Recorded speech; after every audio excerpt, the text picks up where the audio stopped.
আমরা মনে করি এই ধারায় গত 16 বছর বিএনপি সহ বিরোধী সমস্ত নেতা কর্মীদের বিরুদ্ধে যে সকল রাজনৈতিক অবৈধ মামলা হয়েছে এবং আমাদের দেশ নেত্রী বেগম খালেদা জিয়া দেশ নায়ক জনাব তারেক রহমানের বিরুদ্ধে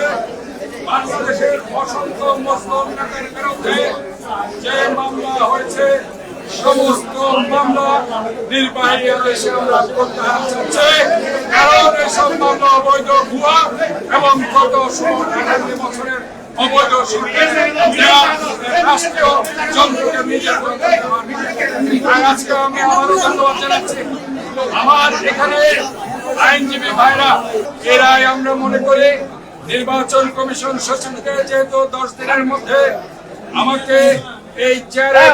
হওয়ার জন্য ওনাকে ইনস্ট্রাকশন করেছে, ওনারা অবশ্যই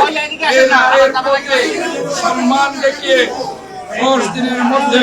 ইনশাআল্লাহ এই চট্টগ্রাম সিটি কর্পোরেশনের মেয়র হিসেবে আমাকে আমি মনে করি এই রায় শুধু আমি খুশি নই, এই রায়ে সারা বাংলাদেশের দলীয় স্বৈরাচারী সরকারের অবৈধ মামলা হামলা